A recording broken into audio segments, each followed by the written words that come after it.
So என்னோடய voice கேட்குதா?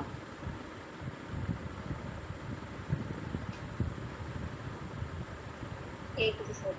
Okay, so நம்ம ஸ்டார்ட் பண்ணிடலாம். ஸோ இன்றைக்கி நம்ம என்ன பார்க்க போகிறோன்னா, தமிழ்நாடு பொருளாதார ஆய்வறிக்கை 2025 அண்டு 26 அதோட டேட்டாஸ் அதை தான் பார்க்க போகிறோம் இன்றைக்கி நம்ம. வீடியோ ஸ்க்ரீனாக தான் பார்த்துக்கோங்க. வீடியோ ஸ்க்ரீன் ஆகுதுல? Okay sir. ஸோ நம்ம வந்து இன்றைக்கி எது பார்க்க போகிறோன்னா, இந்த பிடிஎஃப் முன்னாடியே உங்களுக்கு அனுப்பிச்சிருப்பேல, நம்ம குரூப்பில் இருக்கும் இந்த பிடிஎஃப். ஓகேங்களா? ஸோ இது வந்து இப்போ ரீசெண்டாக ரிலீஸ் பண்ணாங்க. யார் ரிலீஸ் பண்ணாங்கன்னா, தமிழ்நாடு அரசு மாநில திட்டக்குழு. ஸோ அவங்க ரிலீஸ் பண்ணது. பட் இது வந்து ரொம்ப முக்கியமான பிடிஎஃப். ஓகேங்களா? ஸோ இதில் இருக்கிற இம்பார்ட்டண்டான பாயிண்ட்ஸை தான் இன்றைக்கி நம்ம எடுக்க போகிறோம். ஸோ மொத்தம் வந்து ஒரு 29 பேஜ் இருக்குது. இந்த 29 பேஜ் வந்து இந்த லாஸ்ட் டைமில் படிக்கிறது ரொம்ப கஷ்டமாக இருக்கும். ஸோ அதனால் நம்ம என்ன பண்ண போகிறோம்னா, எக்ஸாமுக்கு தேவையான டேட்டா என்னென்னதோ அதை மட்டும் நம்ம இன்றைக்கி பார்ப்போம். ஓகேவா? ஸோ எல்லாருமே கையில் ஒரு நோட்டு ஒரு பெண்ணோட எடுத்து வச்சுருங்க. கையில் வச்சுருங்க. சொல்லலாமா?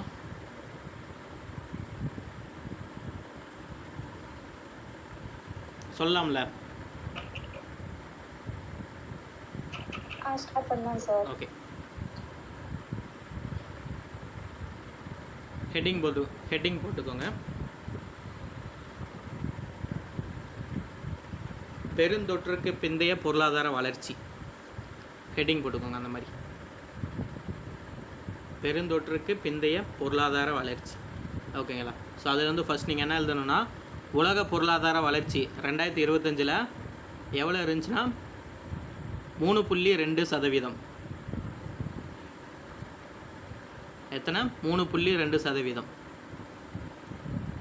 இந்திய பொருளாதார வளர்ச்சி 2025-26 எவ்வளோ இருந்துச்சுன்னா 7.4%. 7.4%. அடுத்து 2024-25 இந்தியாவோட வளர்ச்சி எவ்வளோ இருந்துச்சுன்னு கேட்டிங்கன்னா 6.4%. 6.4%. ஸோ அடுத்து ஃபைனலாக, ஸோ உலக அளவில் வர்த்தக நிச்சயமற்ற சூழல் இருந்தாலும் தமிழ்நாடு பொருளாதாரம் வலுவாக உள்ளது. ஓகேவா? இதில் வந்து ஏதாவது ஸ்டேட்மெண்ட்டில் கொஸ்டினாக கேட்கலாம். ஓகேவா? ஸோ உலக அளவில் பொருளாதாரம் வந்து டவுனாக இருந்தாலும் குறிப்பாக நம்ம தமிழ்நாடோட பொருளாதாரம் எப்படி வலுவாக இருந்துச்சா, வலுவிழந்து இருந்துச்சா, அந்த மாதிரி கொஸ்டின்ஸ் கேட்டாங்கன்னா என்னென்னா வலுவாக இருந்துச்சுன்னு அர்த்தம். ஓகேவா? ஸோ இது எல்லாமே என்னென்னா பெருந்தொற்றுக்கு பிந்தைய பொருளாதார வளர்ச்சி. ஓகேங்களா? ஸோ உங்களுக்கு கொஸ்டின்ஸ் எப்படி கேட்பாங்கன்னா, உலக பொருளாதார வளர்ச்சியில் 2025 எவ்வளோ பர்சன்டேஜ் இருந்துச்சுன்னு கேட்டிங்கன்னா 3.2%. ஓகேங்களா? ஸோ இதுதான் இம்பார்ட்டன்ஸ். ஸோ இது இல்லையாச்சும் 5 பாயிண்ட்.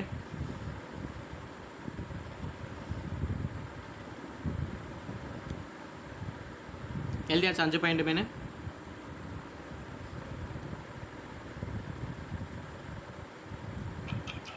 எழுதியாச்சு சார். ஓகே, அடுத்த ஹெட்டிங் போட்டுக்கோங்க.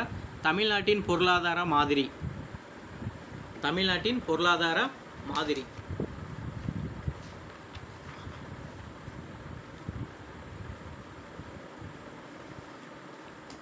ஓகே, ஸோ நம்ம தமிழ்நாட்டோட பொருளாதார மாதிரி எப்படி இருந்துச்சுன்னா ஒரு அஞ்சு வகை இருக்குது. என்னென்னா, பன்முக பொருளாதார அடித்தளம், வலுவான உட்கட்டமைப்பு, தொழில்மயமாக்கலின் முன்னணி, சமூக நலத்துடன் கூடிய வளர்ச்சி, உள்ளடக்கிய வளர்ச்சி, இது இந்தியாவுக்கே முன்மாதிரி. ஸோ இது எல்லாமே என்னன்னா, நம்ம அந்த பொருளாதாரம் வந்து ஸ்டேபிளாக இருந்துச்சுன்னு சொல்கிறாங்களே, அப்போ நம்ம பொருளாதாரம் வந்து எப்படி ஸ்டேபிளாக இருந்துச்சுன்னா இது எல்லாமே அதுக்கான காரணம். ஓகேவா? பன்முக பொருளாதார அடித்தளம், வலுவான உட்கட்டமைப்பு, தொழில்மயமாக்கலின் முன்னணி, சமூக நலத்துடன் கூடிய வளர்ச்சி, உள்ளடக்கிய வளர்ச்சி, இது இந்தியாவுக்கே முன்மாதிரியாக இருந்துச்சு. ஓகே, ஸோ அதை தான் சொல்கிறாங்க ரெண்டாவதுல.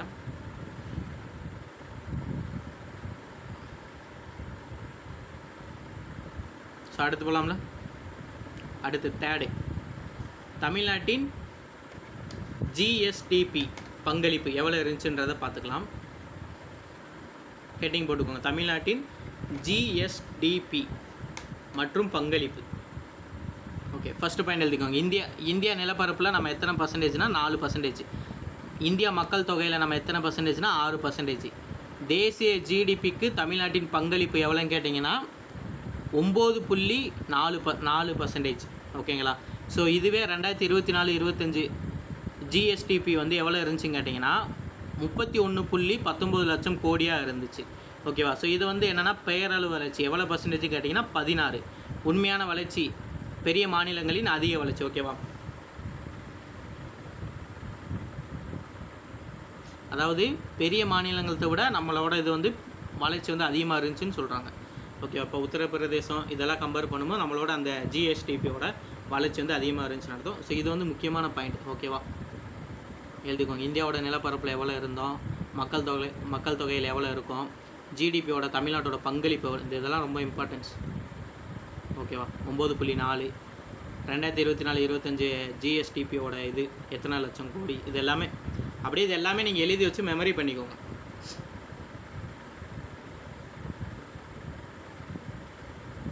ஸோ அடுத்து 4வது வளர்ச்சிக்கான வலுவான காரணங்கள். ஸோ நம்மளோட வளர்ச்சிக்கான வலுவான காரணங்கள் என்னன்னு கேட்டிங்கன்னா மின்சாரம், சாலை மற்றும் துறைமுக வசதி, தொழில் வழித்தடங்கள், உயர்ந்த எழுத்தறிவு, திறன் மேம்பாடு, மனித மூலதனம் வலிமை. இது எல்லாமே நம்மளோட வளர்ச்சிக்கான வலுவான காரணங்கள்.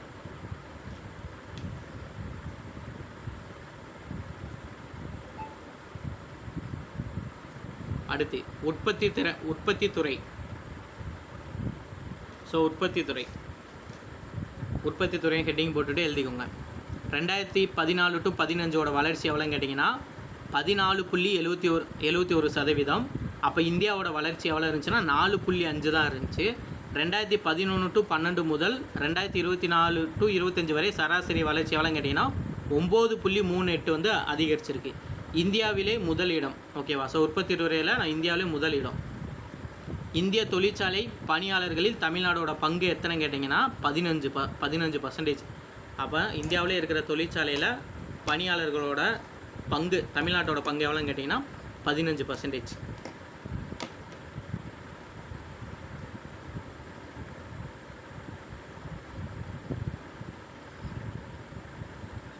ஸோ இதுக்கப்புறம் அடுத்து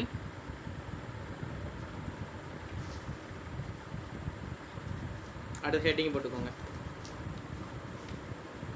மொத்த உள்நாட்டு உற்பத்தி. ஓகேவா. ஸோ அடுத்த ஹெட்டிங் போட்டுக்கோங்க.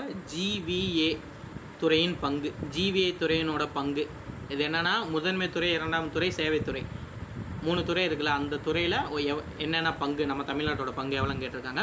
முதன்மை துறையில் 13.4%, இரண்டாம் நிலை துறையில் 33.1%, சேவைத்துறையில் 53.6%. குறிப்பாக சேவைத்துறையில் தான் பங்களிப்பு வந்து அதிகமாக இருக்குதுன்னு சொல்கிறாங்க. ஓகேவா. ஸோ நம்மளோட அந்த ஜிடிபியோட அந்த ரேஸில் வந்து நம்ம பார்த்திங்கன்னா சேவை துறையில் தான் நம்மளோட அந்த பங்கு வந்து அதிகமாக இருக்கும். ஆனால் பட் நம்ம வந்து அதிகமாக இம்பார்ட்டன்ஸ் கொடுக்குறது அக்ரிகல்ச்சர் கொடுப்போம். ஆனால் நமக்கு இதுவாக ரெவென்யூ கொடுக்குறது வந்து சேவைத்துறையில் தான் நமக்கு அதிகமாக கொடுக்கும். ஸோ அடுத்து சேவைத்துறை ஹெட்டிங் போட்டுங்க. 7 சேவைத்துறை. வளர்ச்சி விகிதம். சேவைத்துறையோட வளர்ச்சி விகிதம் 11.3% இருக்குது.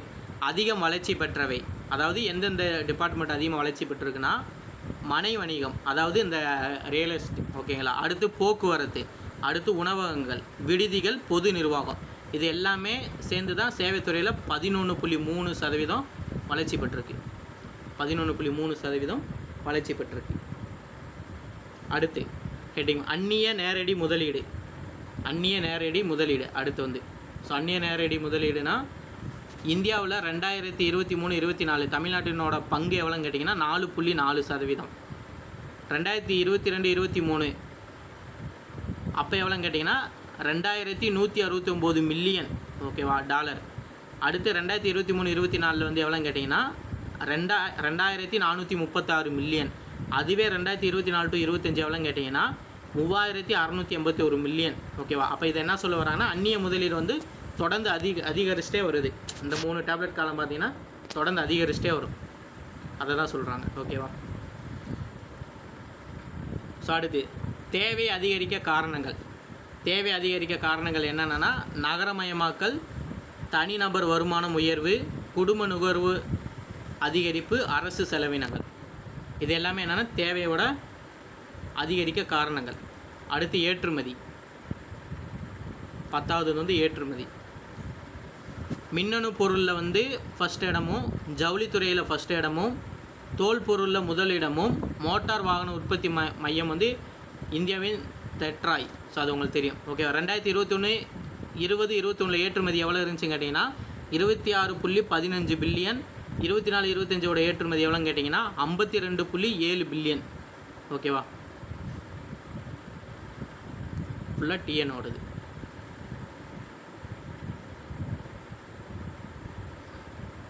அடுத்து நீண்டகால வளர்ச்சிக்கான அடித்தளம், லாங் டைமான ப்ராசஸ். ஓகேவா, அதுக்கு என்னென்னா ஃபஸ்ட்டு மனித மூலதனம், அடுத்து தரமான உட்கட்டமைப்பு, வலுவான நிறுவனங்கள்.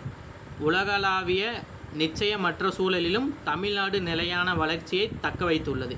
அதுக்கு காரணம் என்னன்னு கேட்டிங்கன்னா இது மூணுமே. ஓகேவா, மனித மூலதனம், தரமான உட்கட்டமைப்பு, வலுவான நிறுவனங்கள். இதுதான் காரணம். அடுத்து தனிநபர் வருமானம் 12. 2024-25 தமிழ்நாட்டோட தனிநபர் வருமானம் எவ்வளோன்னு கேட்டிங்கன்னா 3.62 லட்சம். அடுத்து தேசிய சராசரி பார்த்தீங்கன்னா 2.05 லட்சம். பார்த்தீங்கன்னா இதில் நம்ம தான் அதிகமாக இருக்கும். இந்தியாவோட நம்ம தான் தேசிய விட நம்ம தான் அதிகமாக இருக்கும். இந்தியாவில் 3வது இடம். நம்ம எத்தனை இடம்னா 3வது இடம். தேசிய சராசரியை விட 1.77 மடங்கு அதிகம். இது இம்பார்ட்டன்ஸ். ஓகேவா, சரி கேட்பாங்க தனிநபரோட வருமானம், தமிழ்நாட்டோட தனிநபரோட வருமானம் 2024-25 எவ்வளோ இருந்துச்சுன்னு கேட்டிங்கன்னா 3.62 லட்சம். தேசிய சராசரி எவ்வளோன்னு கேட்டிங்கன்னா 2.05 லட்சம். இந்தியாவில் எத்தனாவது இடம் கேட்டிங்கன்னா 3வது இடம். தேசிய சராசரியை விட நம்ம எவ்வளோ பர்சன்டேஜ் அதிகமாக இருக்குன்னு கேட்டிங்கன்னா 1.77 மடங்கு வந்து நம்ம அதிகமாக இருக்கும். ஓகேங்களா, ஸோ அதான் சொல்லியிருக்காங்க. அடுத்து பரவலான பொருளாதார வளர்ச்சி. ஓகேவா, பரவலான பொருளாதார வளர்ச்சினா சென்னையை மட்டும் அல்லாமல் கோவை, மதுரை, திருப்பூர், திருச்சி, சேலம் போன்ற நகரங்களுக்கும் வளர்ச்சிக்கு பங்களிக்கின்றன. தமிழ்நாட்டின் ஒவ்வொரு மாவட்டமும் குறைந்தது ஒரு தொழில் வழித்தடங்களுடன் இணைக்கப்பட்டுள்ளது. இது முக்கியமானது. ஓகேவா, அதாவது சென்னையை மட்டும் நம்ம டெவலப் பண்ணாமல் சென்னை சுற்றி இப்போ சொன்னேன்ல இருக்கிற எல்லா ஸ்டேட்டுமே, எல்லா டிஸ்ட்ரிக்குமே, கோவை, மதுரை, திருப்பூர், திருச்சி, சேலம், இது எல்லாமே தமிழ்நாட்டோட வளர்ச்சிக்கு பங்களிக்குதுன்னு அர்த்தம்.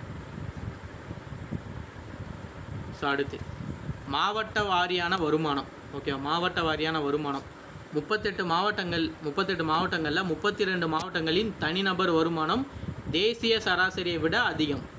கேட்பாங்க, அப்போ ஸ்டேட்மெண்ட்டில் கூட கேட்கலாம். 38 மாவட்டங்களில் 32 மாவட்டங்கள் வந்து தனிநபர் வருமானம் தேசிய சராசரியை விட அதிகமானு கேட்டால் கரெக்டு. 8 மாவட்டங்களின் வருமானம் தெலுங்கானா, கர்நாடகா, ஹரியானா மாநிலங்களை விட அதிகம் அப்படின்னு சொல்லி கேட்டாங்கன்னா இது ரெண்டுமே சரி. ஓகேவா, இந்த மாதிரி கொஸ்டின்ஸ் கேட்குறதுக்கு அதிகமாக வாய்ப்பு இருக்கும். ஓகேவா, ஸோ இதெல்லாம் 14 வந்து நல்லா நோட் பண்ணி வச்சுக்கோங்க. 14 கொஸ்டின்ஸில் ஸ்டேட்மெண்ட்டில் கேட்குறதுக்கான அதிக வாய்ப்பு இருக்கும். திரும்ப ரிப்பீட் பண்ணுறேன், 38 மாவட்டங்களில் 32 மாவட்டங்களோட தனிநபர் வருமானம் தேசிய சராசரியை விட அதிகமானு கேட்டால் அதிகம். அதே மாதிரி 8 மாவட்டங்கள், குறிப்பிட்ட 8 மாவட்டங்களோட வருமானம் தெலுங்கானா, கர்நாடகா, ஹரியானா இந்த மாநிலங்களை விட நம்ம அதிகமாக இருக்கும். அதாவது 8 மாவட்டம், அந்த கணக்கு வச்சுக்கோங்க. அடுத்து 2030 இலக்கு. இங்கே தான் உங்களுக்கு ஒரு கரண்ட் அஃபேர்ஸ் ஒன்று கேட்கணும். 2030 இலக்கு. 2030 என்ன இலக்கு கொடுத்துருக்காங்க?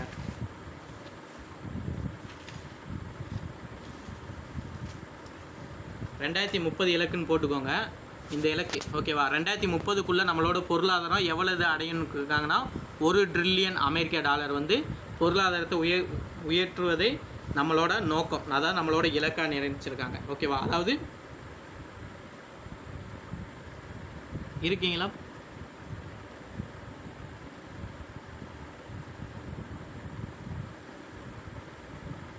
இருக்கீங்களா இல்லையா?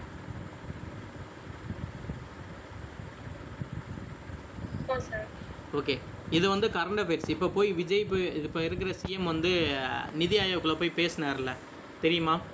இப்போ இருக்கிற சிஎம் வந்து நிதி ஆயோக்கில் போய் பேசியிருந்தார். அவர் என்ன பேசினார்னா இதை பற்றி பேசியிருப்பார். அதாவது 2036 ஆண்டுக்குள்ளே தமிழ்நாட்டோட பொருளாதாரத்தை 1.5 ட்ரில்லியன் டாலராக மாற்றுவதை இலக்கு. அப்போ ஃபஸ்ட்டு என்ன இருந்துச்சு, 2030 1 ட்ரில்லியன். அதுவே என்ன பண்ணியிருக்காரு, 6 வருஷத்துக்குள்ளே நாங்கள் இன்னும் ஒரு 5% கூட்டி காட்டுறோம் அப்படின்னு சொல்லி இப்போ இருக்கிற சிஎம் போய் இது நிதி ஆயோக்கில் பேசினார். இது வந்து கரண்ட் அஃபேர்ஸ். ஓகேவா, நோட் பண்ணிக்கோங்க. இதுவும் 2030 1 ட்ரில்லியன், 2036 1.5 ட்ரில்லியன், இதை சொன்னது யாரு, இதை போய் யார் பேசுனது கேட்டிங்கன்னா இப்போ இருக்கிற சிஎம். ஓகேவா. ஸோ அடுத்து பணவீக்கம். ஓகேவா. இப்போ வந்து வேர்ல்டில் எடுத்துட்டிங்கன்னா 2023 எத்தனை பர்சன்டேஜ் இருந்துச்சுன்னா 6.6% இருந்துச்சு. 2024 5.8 குறைச்சிருக்காங்க வேர்ல்டில், அதாவது உலகத்தளவில் கம்பேர் பண்ணும்போது பணவீக்கத்தை. குறிப்பாக இந்தியாவில் 2023-24 5.5 இருந்துச்சு.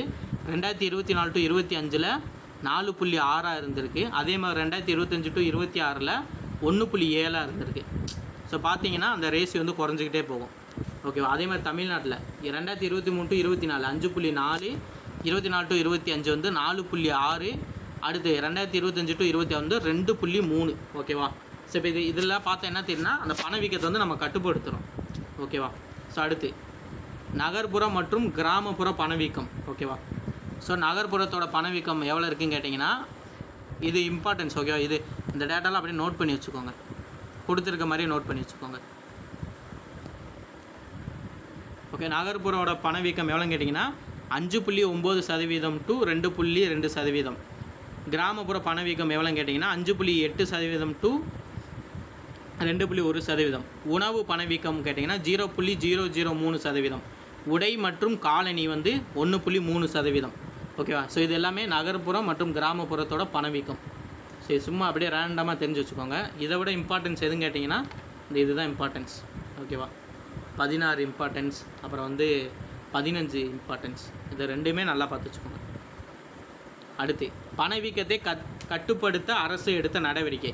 ஏன்னா நீங்கள் பார்க்கும்போதே தெரியும் 2023 கம்பேர் பண்ணும்போது கொஞ்சம் 2024 கொஞ்சம் குறைஞ்சிருக்கும், 25 கொஞ்சம் குறைஞ்சிருக்கும், 26 அதே மாதிரி கொஞ்சம் குறைஞ்சிருக்கும். இது எல்லாமே எப்படி கட்டுப்படுத்துகிறாங்கன்றாங்கன்னா நோட் பண்ணிக்கோங்க.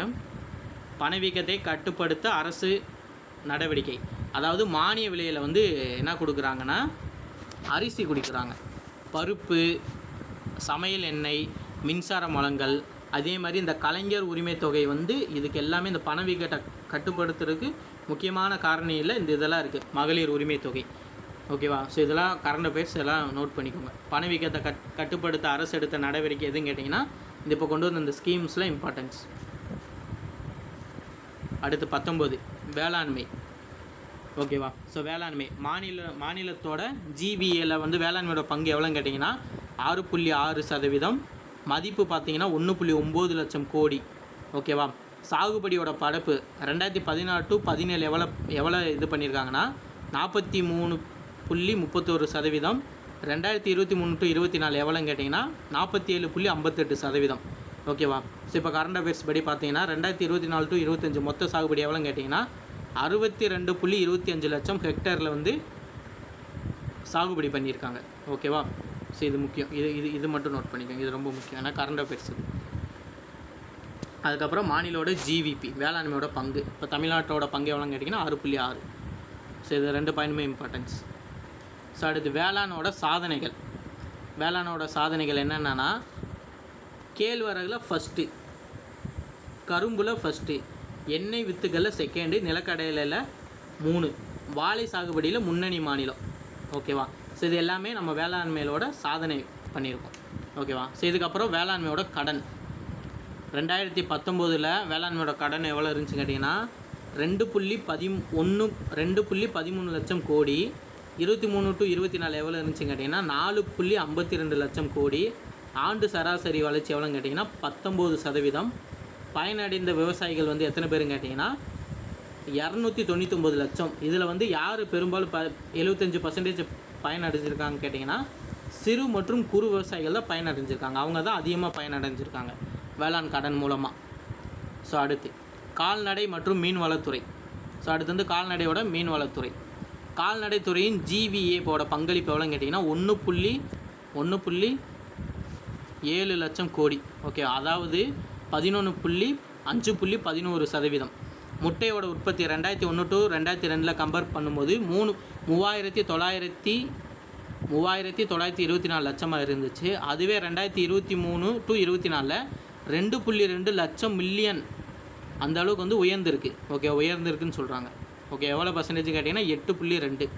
8.2% அந்த முட்டை உற்பத்தி வந்து சதவீதம். அதாவது 2001 to 2002 கம்பேர் பண்ணும்போது 2023 to 24 வந்து உயர்ந்திருக்கு. எவ்வளோன்னு கேட்டிங்கன்னா 8.2. ஸோ மீன் வள ஏற்றுமதியில் வந்து 1.34 லட்சம் கோடி, அந்நிய செலவாணியில் வந்து ரூ 6,854 கோடி. ஓகேங்களா? ஸோ இது எல்லாமே இந்த டிபார்ட்மெண்ட்டில் அச்சீவ் பண்ணுது. அடுத்து வேளாண்மையினோட எதிர்காலம். ஸோ வேளாண்மையோட எதிர்காலம் என்னென்னா சவால்கள். ஃபஸ்ட்டு நிலத்தடி நீர் பற்றாக்குறை, காலநிலை மாற்றம். அப்போ இதற்கெல்லாம் என்ன தீர்வுன்னு கேட்டிங்கன்னா காலநிலைக்கு ஏற்ற வேளாண்மை, இயந்திரமயமாக்கல், அறுவடைக்கு பிந்தைய மதிப்பு கூட்டல். இது எல்லாமே என்னென்னா சவால்கள் என்னென்ன இருக்குது, அதை தீர்க்கறதுக்கான வழிமுறைகள் என்னென்ன இருக்குன்றதை கொடுத்துருக்காங்க. ஓகேவா? ஸோ அடுத்து ஏற்றுமதி மற்றும் வங்கித்துறை. ஏற்றுமதி ஆயத்த நிலை குறியீட்டில் வந்து 2வது இடத்துல இருக்கும். கடன் வைப்பு விகிதமில் வந்து 120.5% இருக்கும். ஏற்றுமதியில் வந்து $52.07 மில்லியன், அதாவது இந்தியாவிலே 3வது இடம் நம்ம. ஓகேவா? ஏற்றுமதியில். அடுத்து உட்கட்டமைப்பு. முக்கிய முதலீடுகள் என்ன, அதாவது நம்ம எதுக்கு முதலீடு பண்ணியிருக்கோம்னா ஃபஸ்ட்டு போக்குவரத்துக்கு, அடுத்து வந்து ஆற்றல். ஓகேங்களா? ஸோ அடுத்து வந்து நீர்வளம், மெட்ரோ ரயில், மின்சார வாகனம், துறைமுகம், விமான நிலையங்கள். ஸோ இது எல்லாமே என்னென்னா உட்கட்டமைப்பில் வந்து நம்ம செலவு பண்ணியிருக்கோம். சவால்கள் என்னென்னா இதெல்லாம் செயல்படுத்துறதுக்கு நிலத்தை வந்து கையகப்படுத்துறதுல வந்து பிரச்சனை இருக்குது, அனுமதி வாங்குறதுல பிரச்சனை இருக்குது, திறன் மேம்பாடு கரெக்டாக வருமானது தெரியாது. இது எல்லாமே இதோட பிரச்சனைகள். ஓகேவா? எக்ஸாம்பிள் வந்து இந்த பரந்தூர் விமான நிலையம் இதெல்லாமே இந்த இதில் வரும். நிலம் கையகப்படுத்து இதெல்லாம் பிரச்சனை வருதில்ல, அதனால ஃபுல்லாக அந்த ஏர்போர்ட் இதெல்லாம் இதாக இருக்குல்ல. ஸோ அது சம்மந்தமாக அந்த உட்கட்டமைப்பு வளர்ச்சி பாதிக்கப்படுது. ஸோ அடுத்து வேலைவாய்ப்பு. தொழிலாளரோட பங்கேற்பு எவ்வளோ இருக்குன்னு கேட்டிங்கன்னா 71.5 முதல் 72.1. வேலையின்மை வந்து 5.1 முதல் 3.5. இந்தியாவினோட வேலையின்மை, இதுதான் இம்பார்ட்டன்ஸ். இந்தியாவோட வேலையின்மை எவ்வளோ பர்சன்டேஜ் கேட்டிங்கன்னா 3.2%. காரணங்கள் வந்து உயர்கல்வி, திறன் மேம்பாடு, சமூக பாதுகாப்பு. ஓகேவா? இது எல்லாமே காரணம். அடுத்து தொழிலாளர் சந்தை. பெருந்தொற்றுக்கு பிறகு வேலை வாய்ப்பு அதிகரிப்பு, மாத ஊதிய வேலை அதிகரிப்பு, பெண்கள் மற்றும் இளைஞர்களுக்கு இன்னும் இடைவெளி உள்ளது. ஸோ இது எல்லாமே தொழிலாளரோட சந்தை அந்த டாபிக்ஸ் எடுக்கும்போது வருது. ஸோ அடுத்து தமிழ்நாட்டின் வளர்ச்சி மாதிரி. சமூக நலன், பொருளாதார வளர்ச்சி இணைந்து செயல்படுகின்றன. கல்வி, சுகாதாரம், போக்குவரத்து ஆகிய சமூக உரிமைகளுக்காக செயல்படுத்தப்படுகிறது. ஓகேவா? ஸோ இது எல்லாமே இந்த உட்கட்டமைப்போட முன்னோடி. அடுத்து 29 சமூக நலச் செலவுகள். வந்து 2021-22 ரூ வந்து 1,13,768 கோடி. அதே 2025-26 அதே தான் 54,862 கோடி. ஓகே. முக்கிய திட்டங்கள்: நான் முதல்வன், புதுமை பெண், தமிழ் புதல்வன், முதலமைச்சர் காலை உணவு திட்டம், கலைஞர் மகளிர் உரிமை தொகை திட்டம். இது எல்லாமே என்னென்னா சமூக நலன் செலவு திட்டங்கள். இதுக்கு ஃபுல்லாக கடன் வாங்கினது. ஓகேவா? இது ஃபுல்லாக எவ்வளோ செலவு பண்ணுறாங்கன்றதை கொடுத்துருக்காங்க. ஸோ அடுத்து மகளிர் முன்னேற்றத்துக்கு நம்ம என்ன செஞ்சுருக்கோம்னு கேட்டிங்கன்னா பெண் கல்வி, சுகாதாரம், அரசியலில் பங்கேற்பில் முன்னணி. சவால்கள்: குடும்ப பொறுப்புகள், போக்குவரத்து, தரமான வேலைவாய்ப்பு. இது எல்லாமே சவால்களாக இருக்குது. குழந்தை பராமரிப்பு வசதிகளை அதிகரிக்க பரிந்துரைக்கப்பட்டுள்ளது. ஓகேவா? ஸோ அடுத்து எஜுகேஷனல் பார்க்குறோம். 31வது வந்து எஜுகேஷனல் பார்க்குறோம். ஸோ எஜுகேஷனல் பொறுத்த வரைக்கும் வந்து பொறியியல் மற்றும் கட்டடக்கலை கல்லூரி வந்து எத்தனை இருக்குதுன்னு கேட்டிங்கன்னா 463 இருக்குது. பாலிடெக்னிக் கல்லூரி வந்து 492 இருக்குது.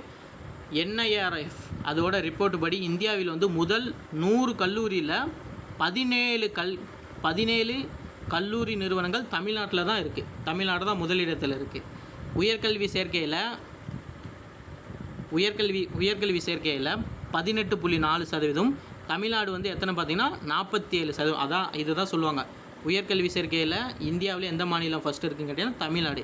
எவ்வளோன்னு கேட்டிங்கன்னா 47%. ஓகேவா? பெண்கள் உயர்கல்வி சேர்க்கையில் இந்தியாவில் பார்த்தீங்கன்னா 18.5 தான் இருக்குது. அதே தமிழ்நாடு பாருங்கள் 47.3% அதிகமாக இருக்குது. அப்போ உயர்கல்வி சேர்க்கையில் வந்து உயர்கல்வி சேர்க்கையின் ரேண்டமாக கேட்டாலும் தமிழ்நாடு தான். அதே மாதிரி பெண்கள் எங்கே அதிகமாக சேர்றாங்க கேட்டாலும் தமிழ்நாடு தான். எவ்வளோ பர்சன்டேஜ்னு கேட்டால் அங்கே 47, இங்கே 47.3. ஓகேவா? ஸோ அதை வச்சுக்கோங்க. அடுத்து அவ்வளோதான், என்ன ஒரு 3 தான் இருக்குது, இதோட முடிஞ்சிடும். அடுத்து சுகாதாரம்.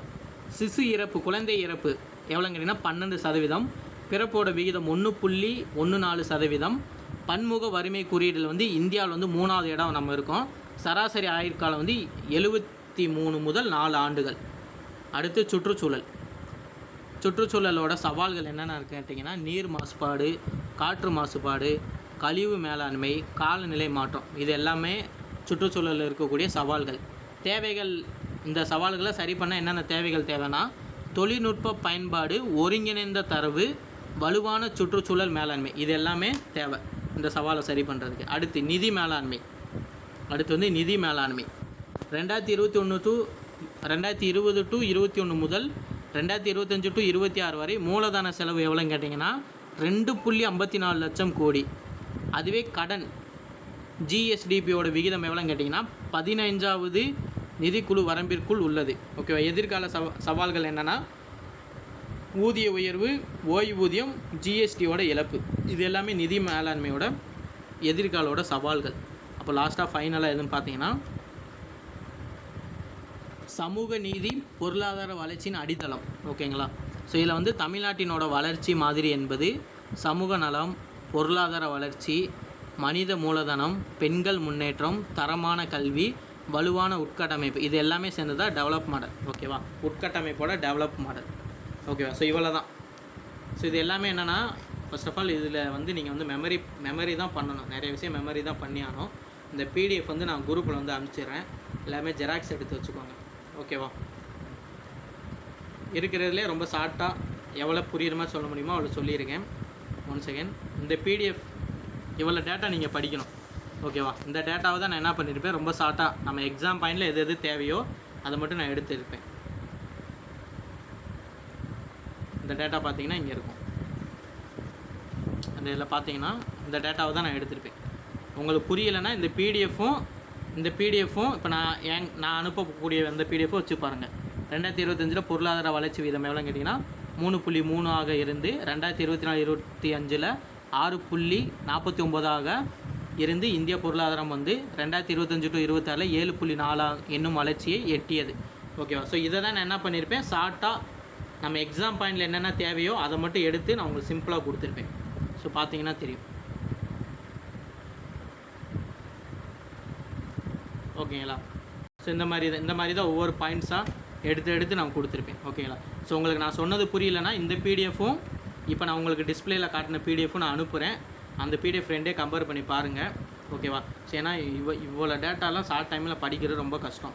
இதை நீங்கள் மெமரி பண்ணுறதுக்கு இப்போ நான் சொன்ன மாதிரி இதை மெமரி பண்ணுறதுக்கு உங்களுக்கு ரொம்ப ஈஸியாக இருக்கும். ஓகேவா. அப்படியே மெமரி பண்ணிடுங்க. உலக பொருளாதார வளர்ச்சியில் நம்ம 2025 எத்தனாவது பிளேஸ்ன்னு கேட்டிங்கன்னா 3.2. இந்தியாவோட பொருளாதார வளர்ச்சி 2025-26 நம்ம எவ்வளோ இருக்குன்னு கேட்டிங்கன்னா 7.4%. 24 to 25 இந்தியாவோட வளர்ச்சி எவ்வளோன்னு கேட்டிங்கன்னா 6.4. அதாவது இந்த கொரோனா டயத்தில் நிறைய நாடுகள் வந்து டவுன் ஆகும்போது கூட நம்ம தமிழ்நாடு வந்து டவுன் ஆகலை. அப்போ அந்த அளவுக்கு வலுவான கட்டமைப்போடு நம்ம இருந்தோம். அந்த வலுவான கட்டமைப்புக்கு நம்ம என்னென்ன பண்ணோன்னு கேட்டிங்கன்னா, பன்முக பொருளாதார அடித்தளம், வலுவான உட்கட்டமைப்பு, தொழில்மயமாக்கலின் முன்னணி, சமூக நலத்துடன் கூடிய வளர்ச்சி உள்ளடங்கிய வளர்ச்சியே இது இந்தியாவுக்கு முன்மாதிரியாக இருந்துச்சு. ஓகேவா. ஸோ இந்த மாதிரி இதை மட்டும் நீங்கள் மெமரி பண்ணிட்டீங்கன்னா போதும். ஓகேவா. ஏன்னா நீங்கள் அந்த பிடிஎஃப் பார்த்தீங்கன்னா உங்களுக்கு ரொம்ப நேரம் ஆயிரும். கண்டிப்பாக இதிலிருந்து ஏதாவது கொஸ்டின்ஸ் வந்து எதிர்பார்க்கலாம். கண்டிப்பாக வரும். ஏன்னா எனக்கு தெரிஞ்சு அதிகமாக ஸ்டேட்மெண்ட்லேருந்து கேட்கக்கூடிய வாய்ப்பு அதிகமாக இருக்கும். ஸோ அதனால் இதை வந்து நல்லா பார்த்துருங்க. ஓகேவா.